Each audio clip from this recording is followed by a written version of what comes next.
podcast. Tune in for the audio, or you can even watch back. Giving players all the props, or put them on blast. We don't give no hot takes, only talk facts. We're giving all our devotion, riding high on this wave of emotion. Going all out, yeah, 'cause this is our time. No, ain't no stopping us till we reach the finish line. All in, we came here to win. We're gonna give everything. S-I-C-K on the run. S-I-C-K, sick. On fire, we're ready to fight. We'll bring the house down tonight. S-I-C-K on the run. S-I-C-K, sick. Play it on the car ride, play it when you lounge.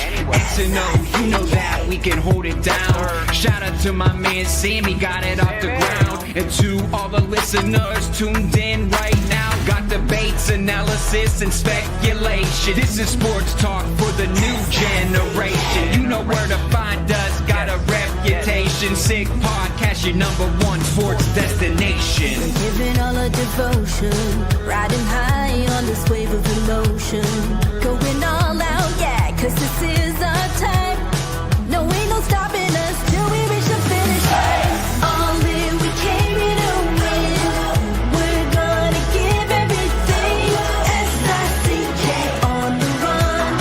S-I-C-K, sick. On fire, we're ready to fight. We'll bring the house down tonight. S-I-C-K on the run. S-I-C-K, sick. S-I-C-K is the sickest podcast. Tune in for the audio, or you can even watch back. Giving players all the props, or put them on blast. We don't give no hot takes, only talk back. S-I-C-K, S-I-C-K, S-I-C-K, S-I-C-K, S-I-C-K, S-I-C-K, S-I-C-K. All in, we came here to win. We're gonna give everything. S-I-C-K on the run. S-I-C-K, sick. S-I-C-K is the sickest podcast. Tune in for the audio, or you can even watch back. Giving players all the props, or put them on blast. We don't give no hot takes, only talk facts. We're giving all our devotion, riding high on this wave of emotion. Going all out, yeah, 'cause this is our time. No, ain't no stopping us till we reach the finish line. All in, we came here to win. We're gonna give everything. S-I-C-K on the run. S-I-C-K, sick. On fire, we're ready to fight. We'll bring the house down tonight. S-I-C-K on the run. S-I-C-K, sick. Play it on the car ride, play it when you lounge. X and O, you know that we can hold it down. Shout out to my man Sammy, got it off the ground. And to all the listeners tuned in right now, got debates, analysis, and speculation. This is sports talk for the new generation. You know where to find us, got a reputation. Sick podcast, your #1 sports destination. Giving all our devotion, riding high on this wave of emotion. Going all out, yeah, 'cause this is our time. No, ain't no stopping us till we reach the finish line. All in, we came here to win. We're gonna give everything. S-I-C-K on the run. S-I-C-K, sick. On fire, we're ready to fight. We'll bring the house down tonight. S-I-C-K on the run. S-I-C-K, sick.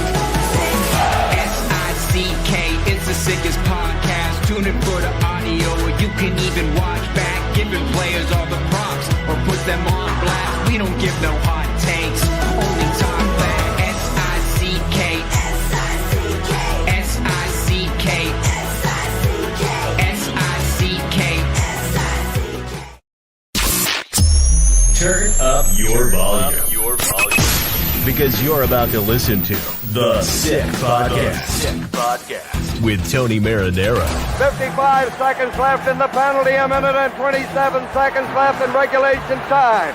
Boston 4, Montreal 3. Lafleur coming out rather gingerly on the right side. He gives it into Lemaire, back to Lafleur. Oh! The sickest Montreal Canadiens podcast. You're in the ball! Sports entertainment like no other. Rejoint, on lui fait perdre la rondelle, une passe devant. Et c'est le dégagement et ce sera la victoire des Canadiens. Stanley pour les Canadiens, le 23e de l'histoire. You found the dogs! John, you found the dogs! He found the dogs! And all together, they worked a young team to the top. And now, a 24th Stanley Cup banner will hang from the rafters of the famous Forum in Montreal. The Canadiens win the Stanley Cup! Brought to you by Energy Transportation Group. Driven to be different. La Tibi. Embrace your true nature. And Playground, your premier gaming destination. It's gonna be sick. Marinaro on this Wednesday, March 26th. Thanks, everyone, for watching. In all transparency, as we usually do on Wednesdays, the podcasts are taped earlier in the afternoon or earlier in the evening because of work commitments for myself and for Craig Button of TSN. He is their hockey analyst. He is their director of scouting. Last night, the Montreal Canadiens were in St. Louis, where they suffered a loss, not just any loss, but a 6-1 loss to the hands of the Blues, who were without winger Pavel Buchnevich and without Colton Parayko. So without a first-line winger and one of their best players and without their number one defenseman. That's pretty significant. But the St. Louis Blues have been pretty hot going into the game last night. They had won 12 of their last 15. They had won their last 7 games at home, make it now 13 of their last 16, and make it now their last 8 games at home. And there's so much to talk about from that hockey game last night. And the Canadiens did have a chance to practice earlier today. And Marty St. Louis did have a chance to talk to members of the media and gave out some information, which we're going to provide in the next couple of minutes. The Sick Podcast is brought to you in part by Energy Transportation Group, a leading full-service logistics provider serving all of North America. They are driven to be different. They are a top fleet employer in Canada. Just ask Forbes. Also brought to you in part by Playground, giving away over $135,000 in cash prizes this month at their cash game poker tables, 7 days a week, 5 nights a week. Go and play anytime from 9:30 to 2 p.m. or enjoy the late night games from 9:30 p.m. to 2 a.m. for a chance to win. Payouts every 30 minutes. Get in on the action at Playground. Visit playground.ca for details. And brought to you in part by, look in that fridge. Bittt Tibi launched their new Ultra Lager, refreshing thirst-quenching beer, perfect for spring days. Only 90 calories, 2 grams of carbs, 4% ABV per can, available in a pack of 6 and 12 in grocery stores all around the province of Quebec. Ultra light and ultra refreshing. Without further ado, let's do it. Let's bring him in from TSN, their director of scouting and hockey analyst, Craig Button. How are you? I'm good, Tony. How are you doing today? I'm doing extremely well. You know, last night, watching it, if you're a Montreal Canadiens fan or you cover the Montreal Canadiens, you want to see the Montreal Canadiens make the playoffs because, let's face it, Montreal is a lovely city. It's a lot more interesting when the Canadiens are in the playoffs. You're watching that and you're saying, oh, man, they're getting absolutely destroyed, obliterated in this one. St. Louis wants it more, and you're saying that this is a bad night. But then again, you end up taking a look at what's happening in the National Hockey League and all the other games, and you say, you know what? Not a bad night after all, because guess what? Every other team competing for a wild card spot with the Montreal Canadiens also lost. So it actually was a good night for the Canadiens because every team now has one less game to play between now and the end of the year, and no one made ground on anyone. So ideally, Canadiens win, but every other team is saying the same thing. Canadiens lose, but every other team chasing them or just ahead of them loses as well. Well, I mean, it's one of those games. It got away from Montreal early on. I mean, what were the shots? 9-0 in the first part of the game. I mean, they didn't have a foot in the game. And then when St. Louis finally broke the dam and scored, and then you think, well, okay, that's a wake-up call. And Suzuki comes, what was it, less than a minute, 40 seconds later, he scores to tie it. But nothing changed.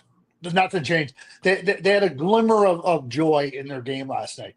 I mean, one thing that Marty St. Louis has demonstrated time and time again, as has the team, is that they know how to put a bad game behind you and get ready for the next game.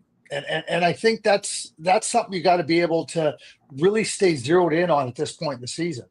listen, there's not a player on the team or a coach on the staff that's going to go, yeah, we deserved a different result against St. Louis. It was a game that you honestly, Tony, you don't look at the tape. You just move on because it's not reflective of what this team has been able to do, since the Four Nations face-off. So get ready for your next game against a very, very, very beat up Philadelphia Flyers team and get after them and get after them early like St. Louis got after you in that first game or in that previous game. Once again, this podcast was pre-recorded and it was done prior to the game between the Islanders and the Vancouver Canucks, which started at 7:30 p.m. Eastern. So the Islanders 1 point behind the Montreal Canadiens going into tonight's games. All right. So if the Islanders lose in overtime, they end up having the same amount of points as the Canadiens, but they'll have played a game more. If they lose, they'll stay 1 point behind the Canadiens and will have played a game more. And if they win, they'll have 1 point more than the Montreal Canadiens, and they will have played a game more. The Canadiens will be in Philadelphia tomorrow night when they visit the Flyers, who are just doing terribly. John Tortorella yesterday, Craig, I'm sure you had a chance to see what he had to say and hear what he had to say. Basically said that he didn't know if he had it in him to coach the team the way it needed to be coached right now at this time of the season, considering where they are in the standings and all that stuff. But he said, look, I got to, basically I got to do better. I got to coach this team better. That's a lot of honesty and a lot of humility at the same time, huh? No question about it. It's interesting to me because, when John spoke, I thought he was speaking from the heart. And it's difficult. It's difficult to coach. I don't think he's quitting on the team. I don't think that he's doing any of that. I think he's being raw and open about how hard it is. And, that he recognizes that this is something that's difficult for him. I mean, you think about all the experience he has. I remember back, I don't know what year it was, Tony. Wayne Gretzky was playing for the New York Rangers. It was Manny Mahalch's rookie year. The Rangers were going through a real bump in the road. And they asked Gretzky after the game how he felt about it. And Wayne said, geez, this is a real struggle. We're looking for answers. We got to try to find them right now. It is frustrating. He went through the whole litany. I'm thinking to myself, here's Wayne Gretzky. He's won 4 cups. He's won everything. He's been the best player in the game, and he's looking for answers. How does the poor 18-year-old Manny Mahalch feel? I feel the same way about John Tortorella right now. Yeah, it's a situation where you're not winning. Yeah, it's a situation where you wish it was different and you wish it was better. But I think John is searching for answers, and I think what I read into his words was, I'm not interested in learning how to coach a team like this, which was like, you know what, we're not good. It wasn't about him quitting on the team or him not coaching the team. Yeah. That's what I read into John Tortorella's comments. And I think John has proven over time that he'll dig in with teams and he'll dig in with players. And I don't think he should be questioned on that. That's just my own viewpoint on it. Yeah. But it doesn't matter for the Montreal Canadiens. Go beat up on a team that is really, really weak right now. They're weak. And they traded Lawton. They don't have Ristolainen. They traded Frost. They traded Farabee. They don't have anything. I mean, no. What they have is something for the future, hopefully. But did you get the feeling that Tortorella was saying going forward as, he probably wonders about the future of himself in Philadelphia, that he's probably not a fit to coach them going forward? Did you get that feeling? No, not at all. Not at all. Okay. Not at all. I didn't. I know there's been a lot made of the comments. I'm just telling you what my view of it was. My view of it is that this is somebody. That's why I bring up Gretzky. Gretzky, with all the years he had, he was looking for answers. I think John's looking for answers. I mean, ask any player, Tony. Does any player or any coach want to be part of something that's ongoing losing? Like, show me a guy that's interested in ongoing losing, and I'll show you a loser. Yeah. Craig, the Canadiens have given up 16 goals in the last 4 games. They had 3 games last week: on Saturday night versus Colorado. On Thursday night, they in Montreal. On Thursday night, they were in New York versus the Islanders. And on Tuesday night, they were in Montreal versus the Ottawa Senators. Samuel Montembeault has played a career-high 53 games. Last night was his 6th consecutive game. And let's keep in mind that contrary to most Montreal Canadiens players, with the exception of Laine and Armia, None of them worked during the Four Nations face-off, and Montembeault did. So once again, Montembeault had a career-high 41 games played, started last year. This year, he's at 53. He's had 2 stretches where he's played 10 games in a row, and last night he played his 6th game in a row. In those 3 games I just talked to you about, Ottawa, New York Islanders, and Colorado, I counted 2 bad goals versus Ottawa, 2 bad goals versus the Islanders, 2 bad goals versus Colorado. A lot of people thought that he should not have been in goal on Saturday night just because he looks very tired. I spoke with Pierre Maguire last night on the Habs post-game Sick podcast, and he said if it was him, he wouldn't have gone with Montembeault last night because the St. Louis Blues are not a direct opponent. They're in the Western Conference. I think it's a very good point. Marty St. Louis on the possibility of Samuel Montembeault on whether or not he was too tired to play yesterday. Let's hear him. Écoute, ils n'ont pas rendu la tâche facile. Ils sont en avant de lui. On aurait pu faire le meilleur job pour l'aider. Puis en troisième, je voulais donner du travail à Dobbs. La game était trop loin. Là. So he said, listen, he didn't have a lot of work. He didn't have a lot of help. He had players in front of him. They didn't make it easy on him. And in the third period, well, the game was out of hand at that point, so I wanted to give Dobbs some minutes. Your thoughts, Craig? Yeah, I mean, you're going to run into moments that, I mean, the mental fatigue sometimes is as part of the issue as is the physical fatigue. And, you know, the NHL teams now, they employ different people that can really talk about the physiology of playing and what it means. And they employ sports psychologists. To me, you know, when you run into these moments, and certainly, like, I can't disagree with you about the weaker goals going in against Sam, but this is where now as a coach, you got to try to balance out. Okay, do I play him? Do I not play him? You just heard Marty St. Louis talk about it. I mean, he's trying to figure out, okay, Samuel Montembeault gives me the best chance, but who is he at 80% the best chance? If I have Dobbs at 100% or near 100%, and I have Sam at 80, and who we're playing and whatnot, those are things that coaches have to make, and they're going to labor over those types of decisions. They are. That's just what coaches do. But I think that the case right now for Sam Montembeault is that being spelled a little bit here is going to benefit him, and most importantly, benefit the team. I think that Dobbs has played very well. He has done the things you want from your backup goaltender, and now you got to lean in on him. You got to lean in on him a little bit, because continuing to lean in on a fatigued Samuel Montembeault not going to get you there. So Marty St. Louis said earlier today that both Montembeault and Dobbs will play in the next 2 games, which is no surprise. I mean, most coaches nowadays, 2 games and 2 nights travel included, will always employ 2 different goalies. Didn't say who would face who. The way I see it is, I don't even know the way I see it, but I think he's going to come back with Montembeault, because I think Montembeault will play Sunday afternoon in Florida. So I think Dobbs will play Friday night in Carolina, because if he plays Dobbs tomorrow night and plays Montembeault on Friday night, what are the chances of playing Montembeault on Friday night at 7 p.m. until 10 p.m.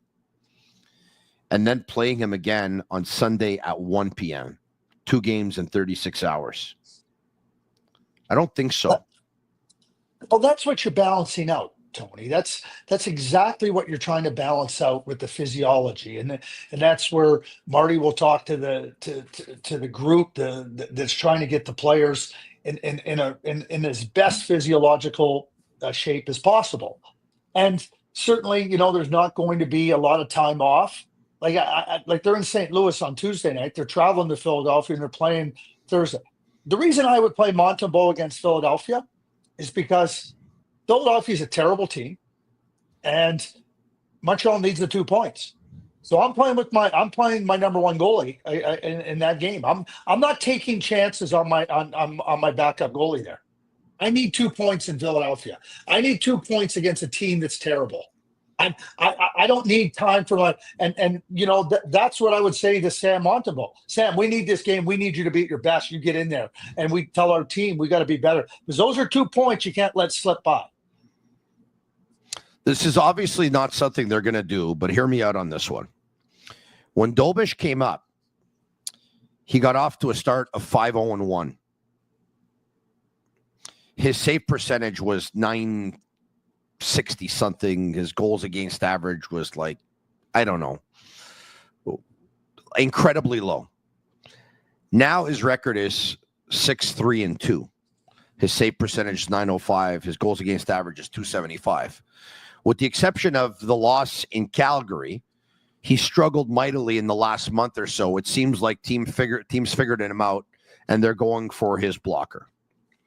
On the contrary, the goalie that was sent down when Dobish got the call to come up is Kaiden Guhle, who this season with Laval, since going down, has a record of 16-2-1, a save percentage of 916, and a goals against average of 213.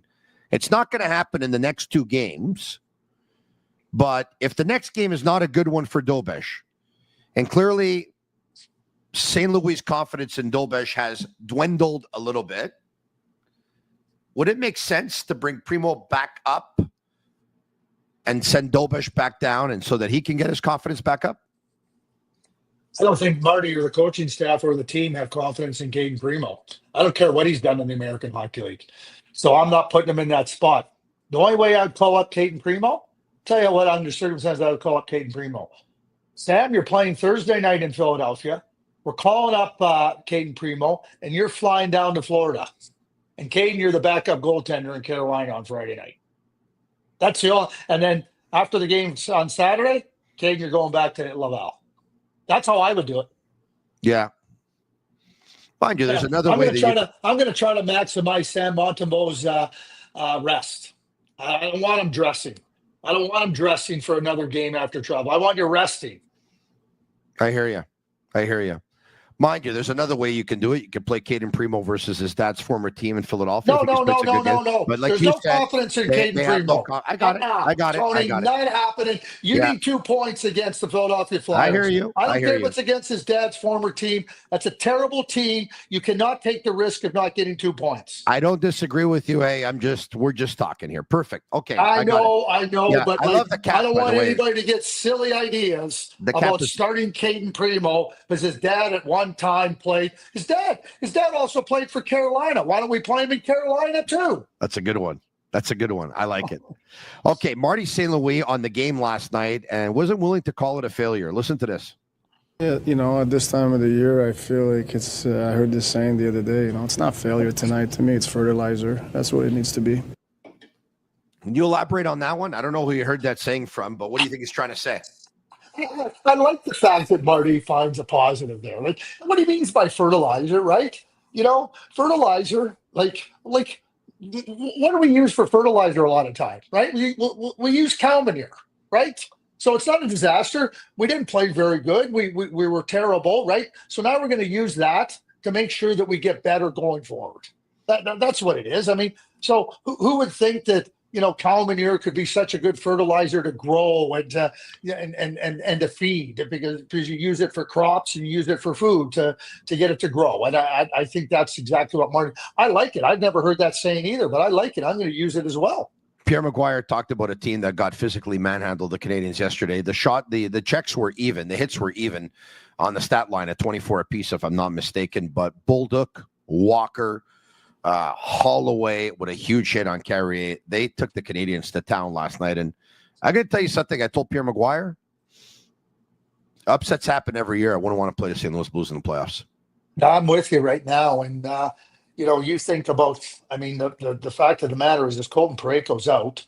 So if he can come back and play, that's a boost for them. They're playing exceptionally well. Yeah. Those young players have really taken a step. I'm talking about the Bulldogs.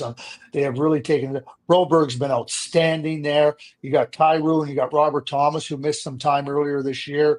You have the confidence that Binnington has after winning the Four Nations. So to me, and the Minnesota Wild might end up being the wild card team. Because Yeah. I don't think the St. Louis Blues right now are thinking about holding on to the wild card. No. I think they're thinking about passing the Minnesota Wild. That's what I think they're looking to do. You think Edmonton can use Broberg and Holloway right now? We talked about that too last night. My God. All right. Come on, it's the dumbest thing that ever happened last summer. Yeah, that was dumb for real. The Sick Podcast is brought to you in part by Souvlaki, authentic family-operated Greek restaurants with 7 locations, Lachine, Boisbriand, Pierrefonds. They use fresh Quebec chicken, fresh Quebec pork, both hand-cut, marinated in-house. Their gyros hand-stacked in-house, never frozen. No MSG in any of the recipes. Greek potatoes, not your Yaya's Greek potatoes. These have a unique lemon sauce. Are the Montreal Canadiens going to make the playoffs? Well, you can put $1 or $2 down on Betway. Go all the way with Betway and get a free bet up to $200. If your first bet loses, scan the QR code on the screen or click on the link in the details section to create an account. Redeem your welcome offer. Offer is only available for new customers. Terms and conditions apply. Offers not available in Ontario. Must be 18 years of age and older. And please play responsibly. All right. Let me just finish my little thought quick here. Please do. When I said the dumbest thing. The Edmonton Oilers made a really good team on June 24th that lost in Game 7, much weaker. And the move they made by not much, and there's no excuse for it. I don't care. There's no excuse. Stan Bowman can't provide an excuse for it. Jeff Jackson can't find an excuse for it. And it's fascinating, too. Brilliant move by Doug Armstrong. You remember when reports came out, well, if Ken Holland was the GM in Edmonton, this wouldn't have happened. And Doug Armstrong said, if my mother was the GM in Edmonton, I would have done it. Yeah. Good one. Nick what Suzuki. A brilliant move by the St. Louis Blues. It really and they gave up nothing. They gave up nothing. Hey, they added a defenseman who's playing on their first pairing and a forward who's playing on their first line. It's crazy when you think about it. Nick Suzuki on the team of making a habit of trailing in hockey games. And we've done the stretch. We've had a lot of great starts, and we've got and now we keep getting behind, and we're not going to come back in every single game. So we got to do a lot better job of trying to get a lead and not be playing down 2 or 3 goals. Canadiens were down 4-1 to the Colorado Avalanche on Saturday. They were down 4-1 to the St. Louis Blues yesterday. They came back versus Colorado. They were able to get a point out of it, losing a shootout. You're not going to come back all the time, like Nick Suzuki just said. No, you can't. And you love the spirit of the team and when they do show the ability to come back and overcome some early deficits. But it's not a recipe for success. There's not a coach on the planet that says, yeah, you know what, our spirit is so good that we can afford to fall behind. Now, you don't get to dictate the game. It depletes your energy stores. Like if you think about a game like going into Philadelphia on Thursday night, bad team, you fall behind. And now you got to expend energy and you got to try to catch up in the game. And maybe you find a way to get 2 points. But now you're depleted on the Friday night game versus Carolina, a really good team. So it's not just that it's not a good recipe. It also depletes you, even if you do come back. And that's not the way you want to play. That's not the way you want to start. And certainly the Montreal Canadiens have an area they got to focus in on, a real strong starts to games, because when you fall behind, you're playing catch up, and catch up rarely works in your favor. Alex Newhook, let's hear from him. I think it's a positive, to an extent. I think a lot of times when I look at my game, I try to look at what I'm creating and how dangerous I'm being on the ice. If I'm being effective kind of in all 3 zones. And I think recently I've been creating a lot, probably the most I have all season. And when you don't produce and you don't execute, I think a lot of the times it can be frustrating, especially sometimes we don't get the result last game tonight. So I think maybe bearing down in some of those situations when I'm around the net, try and come up with a few, but going to need to here in some timely games coming up. You worked a couple of games where you liked really Alex Newhook, and you talked about it, notably that game, I think it was in Seattle, where he had that end-to-end rush, ends up scoring a goal. But last night was difficult. He won only 4 of 13 draws for 31%. He played 10 seconds shy of 17 minutes. He had 3 shots and 3 attempts blocked, but he ended up finishing the night -1, was unable to get on the score sheet. Your thoughts of Newhook filling in temporarily, of course, in the number 2 hole with Kirby Dach being injured for the rest of the season? I don't think it's any accident that when Kirby Dach went down and Alex Newhook went in there, the team has taken strides forward. And that's a full credit to Alex Newhook. I don't care if he didn't have any shots. I don't care I think he's been a really well-rounded player. Alex just talked about all 3 zones. All three zones. I've watched him perform really well in the defensive zone in those areas. Tony, name me one player that was any good against St. Louis. No one. You're right. And nobody's going to say that there was. So Alex was just part of a group that just didn't have any type of ability to make an impact in the game. But Alex Newhook, to me, I've been massively impressed. Not just with the speed he brings. I think the speed has really helped the Montreal Canadiens. Kirby doesn't play with the same speed and same pace. And I think that's helped the Montreal Canadiens. I think Alex has taken on the responsibility of being a really good two-way center, and he's been that. And I think that despite a tough game against the St. Louis Blues, just like all his teammates had, I think he's been really, really a positive light moving into that spot. I think if you're Kent Hughes and Marty St. Louis, you see what Alex Newhook can do. Now, we know he can play the wing, but what he's shown me playing in the middle of the ice, that's encouraging. You know, Anthony Martineau of TVA Sports joined me on my radio show earlier today on BPM Sports, weekdays between 9:55 a.m. and 11:55 a.m. If you can listen, 91.9 FM on your AM dial out of Montreal, or you can follow BPM Sports on YouTube and check out my show that way. I think it's something really interesting to say when we talked about Patrick Laine, right? He's known as a power play specialist in the National Hockey League. Everyone knows that. And he's been amazing on the power play with the Montreal Canadiens. The Canadiens ranking on the power play before Laine came back from injury, they were 15th. With Laine in the lineup and on the power play is 17th. Isn't that something, Craig? No one would have ever thought that the Canadiens would have an inferior ranking on the power play with Laine than without him. Do you have an answer for that? Yeah, it's not a big gap there, Tony, number one. No. We're talking about a very, very small gap. So it could easily have gone to 13 instead of 15.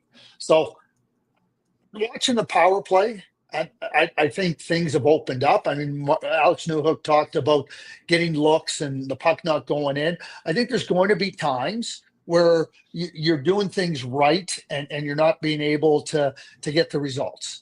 All in all, when I watch the Montreal Canadiens power play, and that includes with Laine in there, I think it's a functioning power play.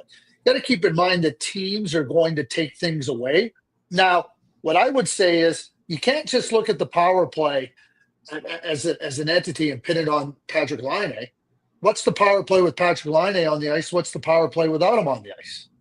You gotta drill down a little bit on that. But just from my observations of watching them work the puck and work the play, I think the power play had to be better this year for a team that wasn't scoring a lot in previous seasons.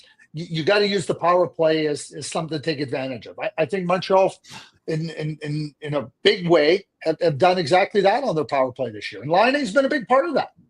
I said to Anthony that I think that there's something to it. And once again, it's not a major change rate from 15 to 17. As amazing as Laine is, I find the power play doesn't look enough at Caulfield now because they're always looking at Laine in his office. I find it's a little bit predictable, and I think they're going to have to change it up a little bit. And nothing wrong with changing it up a little bit. Nothing wrong with that. But, Laine has that ability to draw things to him because he's got that, he can score from 40 feet. And when you have that type of a threat, I think it's not, you look at trying to open up other parts of it. I think that when I've watched the power play, I think it opens up the seam. I think it opens up plays around the net. And that's what I mean about it. Like, I still see it functioning. Like, the puck hasn't gone in, but I don't see this lag in their power play. Yeah, you can look at little adjustments where you can take advantage, and I do think Montreal has looked at some of those. All right, more clips from yesterday. Marty St. Louis talking about the team's turnovers. Je dirais, les 10 premières minutes, on a fait tellement de revirements. Puis c'est dur de ne pas donner la possession à notre équipe en entrée de zone à cause de ça. Des revirements juste en dedans de notre bleu, essayer de sortir, être cute. Des revirements dans zone neutre. Ça l'aide l'autre équipe. C'est des actions qui aident l'autre équipe. On a fait beaucoup de bonheur. Yeah, Marty St. Louis says, yeah, it was a night where we were guilty of a lot of turnovers, and we were guilty a lot of them early, and a lot of those turnovers came in the neutral zone, and you do it versus a good team, you're going to pay the price, and that's exactly what happened last night, saying they made life pretty easy on the St. Louis Blues. But to the Blues' credit, you forced turnovers, right? They're not just handed to you. You forced them. I thought the Blues did really well last night. I thought they were very hungry to play that game. Yeah, they were. There was no question about it. I think one of the things when you think about, you hear about puck management, you hear about these types of things. Here's what's happened with the game with respect to the way the rules and the enforcement of the rules, the standard on the rules changed, begin with the 05-06 season. The transition game is unbelievable. This is how all the young players learn how to play now. You turn over the puck, even if you turn the puck over in the offensive zone, it's going right back the other way. Neutral zone, well, they have the shorter distance to go back the other way. So understanding two things: that when you have the puck, you don't want to feed the beast, so to speak, the beast of transition on the other team, because everybody's ready to do it. Like, it's not about, well, that's a good transition team. They're all ready to do it. There's some teams that have more dangerous players that can make you pay to a little bit greater extent, but they're all good at it. And so that comes back to the puck management and understand no play there. I'm just putting it, I'm not giving the team any hope. I'm not giving the team any oxygen. I'm not putting fuel in their tank to come at us. Montreal didn't do a very good job of that. And that's where we talk about starts of games, falling behind. That's where you got to go in with a focus. Here's what we're going to do. When you think about Bill Walsh, when he coached the San Francisco 49ers, he scripted I think it was the first 7 to 10 plays of the game. Every game he said he scripted how it was going to be on the offense. And he said sometimes it was just about establishing that we're going to get into stance and we're going to say we're going to do this to get everybody kind of connected. Sometimes it was because I knew I could exploit something that I saw. But that scripted part is something I think that the Montreal Canadiens have to take and understand that this is how we're going to play. And we're not gonna help a team, with what they're trying to do. We're going to help ourselves. And that doesn't mean trying to make cute plays. That doesn't mean trying to make plays that are hope plays. It means, hey, the play isn't there. We're just going to carry on to the next play. Hey, same lines, by the way, and same deep pairings for the Montreal Canadiens at practice earlier today.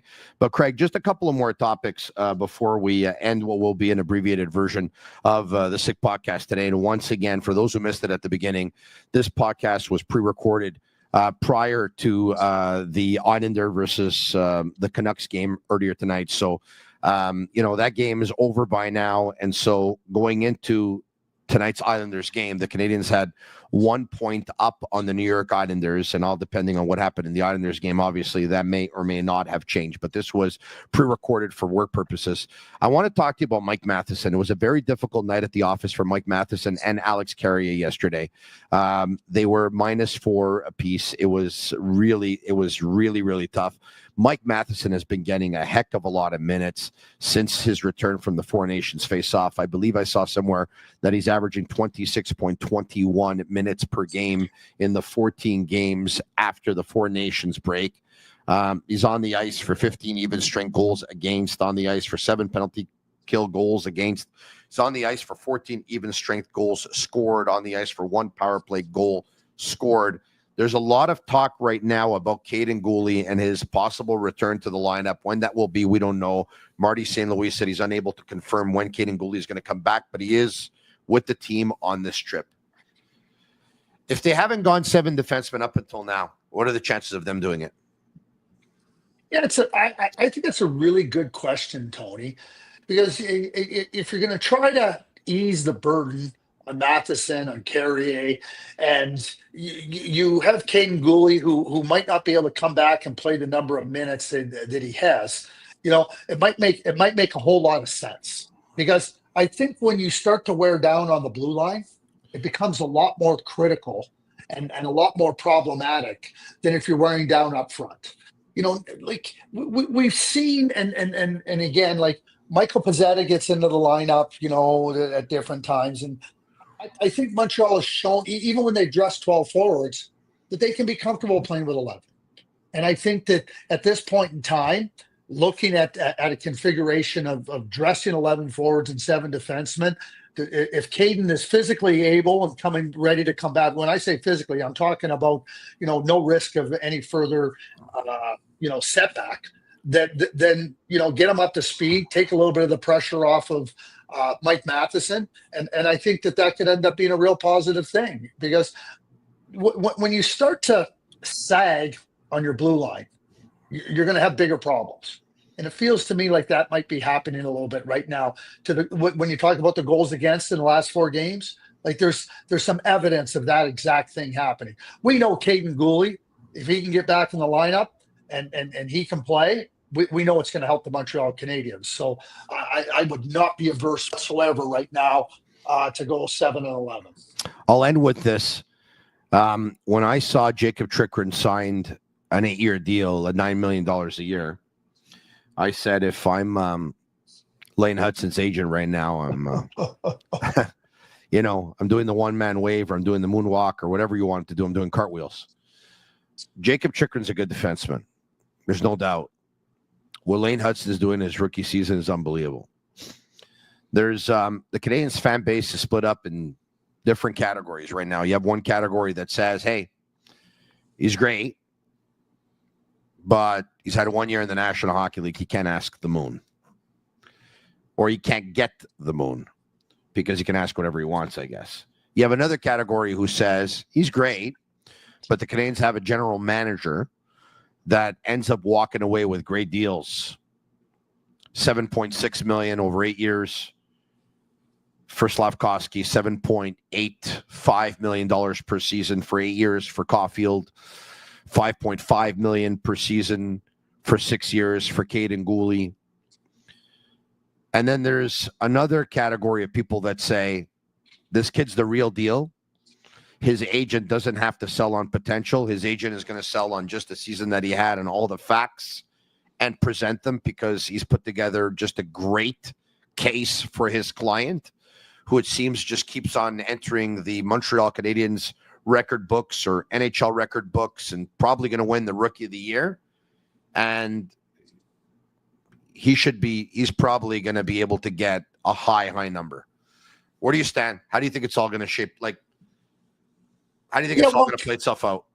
Okay, a couple of things. Number one, I think Montreal doesn't have to do anything, in a rash or in a quick manner. First of all, his contract runs out on June 30th, 2026. And Lane Hutson's not eligible for an offer sheet. So Montreal is not vulnerable next summer, because of when he signed and that rule that comes in, not eligible for an offer sheet. So Montreal is not vulnerable. So, you're right. Like, Lane can come and his representatives can ask for whatever they want. But that doesn't mean that Kent Hughes and the Montreal Canadiens are boxed in. That being said, the idea, prices always go up on players. The cap goes up, everything goes up, and we've seen that. We're seeing that now. Chikrin signed a contract. I was asked about what's the number beginning for Morrissey. Is it an 11 for Josh Morrissey? So, you sit there. It doesn't matter what Connor Hellebuck and Mark Scheifele signed for. Just like it doesn't matter what Cole Caulfield and Nick Suzuki signed for, or Kaiden Guhle. They signed it under different circumstances. Tony, if your neighbor sells their house down the street a year ago for $100,000, and your house now is worth $150,000, you're going to sell your house for $100,000? No. No, and Lane Hutson shouldn't be selling his house for what he's worth right now. And the Montreal Canadiens haven't had a player on the blue line like this for a long, long time. So Kent Hughes has done a nice job. Bottom line is, you don't have to do anything this summer. You can wait till next summer. You can wait and put 2 years behind it and go from there. There's no problems. But let's say if I told you before the next hockey season starts that the Montreal Canadiens signed Lane Hutson to an 8-year deal at $10 million a year. Yeah. What would you say? Just curious. It'll be a bargain in 3 or 4 years. That's what you would say, eh? Yeah. That's what I would say. Yeah. I'm going to go back to Nathan McKinnon. Nathan McKinnon won the Rookie of the Year in 2013-14 season. The next year, he wasn't as good as he was in his rookie year. Then the Colorado Avalanche, I believe, signed him to a $6.3 million contract. And oh my God. And then his third year wasn't great. And it was, oh my God, can you believe they gave him this contract? And then in his fourth year, it was still kind of in that group of, oh boy, they really stuck out here. Well, in his fifth year, he became Mac the Great. And so they had a bargain for all those years, just like they had with Rantanen, just like they have with Makar right now. You don't think that Chris McFarland wouldn't want to have Cale Makar on a deal that extends a little bit further, or Jim Rutherford on Quinn Hughes? Prices don't go down. So I'm going to reiterate. It'll be a bargain in 3 years. Yeah, $10 million a year. Someone said to me earlier today, well, hold on a second here. Makar makes 9.5. I say, yeah, but Chychrun just signed for $9 million in the last day or so. Like, prices go up, and every other contract going forward, they're going to go up, and that's just the way it is. It just seems like the money in radio went down, but everything else went up. But anyway, I digress. Hey, Craig Button. Hey, listen, maybe you need a better agent. Hey, maybe Anello needs to just, do a little bit better job negotiating. Hey, I saw him. I knew he was having a great season, but I saw Michael Misa's stats earlier today. Holy jump. Baby. In the best junior hockey league in the world, the OHL. Correct me if I'm wrong, but that's unbelievable. Yeah, let me just be really quick on Michael. I've watched Michael play since he was 14 years of age. Yeah. And he got the exceptional status. He led his team, the Mississauga Senators, to the OHL Cup, which is the under 6. He was a year younger than everybody. And then he comes into the OHL, and he had a season that was fantastic. Plays for Team Canada, the Linka Gretzky. They win gold. He was a frontline player. Oh, yeah, he was underage than everybody.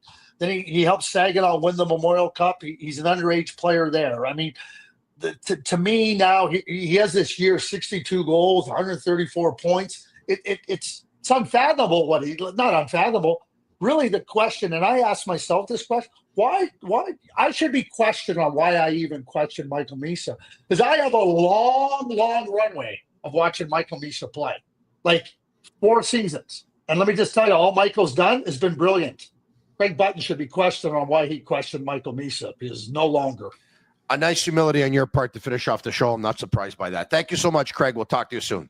Thank you. You know what else is up? When I finish with you, I'm always up. Thank you so much. Prices. Love the cap. There you have it. Craig Button, Director of Scouting and Hockey Analyst for TSN and TSN.ca. If you like the podcast tonight, leave us a 5-star review. It's our way of feeling the love. Once again, we couldn't talk about that game between the Islanders earlier this evening because, of course, the podcast tonight was pre-recorded. So that Islanders-Canucks game, which is over by now, I don't know what happened, but I know that going into tonight's games, the Canadiens were holding on to the second wildcard spot. And hopefully by now that Islander game is over, they lost, and the Canadiens still have that second wildcard spot. If not, keep in mind the Canadiens do have a game in hand on the New York Islanders, and the Montreal Canadiens will be in Philadelphia tomorrow night when they visit the Flyers, who are terrible. That's a game they absolutely have to win. Right after the game, I'll be in with Pierre Maguire, of course, as we bring you the Sick Podcast Monday to Friday at 10 p.m. The Canadiens versus the Flyers tomorrow night is a 7 p.m. start, so it won't be right after the game because it'll probably end at around 9:40 or so. But at 10 p.m. Eastern tomorrow night, I'll be back with Pierre Maguire. Thanks for watching, everyone. For Shane Gamoa, Master Control, I'm Marinaro. And that's a wrap. Hope you don't miss us too much until next time. Follow the Sick Podcast with Tony Marinaro on YouTube, Instagram, Facebook, Google Play, and Apple Podcasts. The Sick Podcast is brought to you by Energy Transportation Group, driven to be different. LaBita.tb, embrace your true nature. And Playground, your premier gaming destination.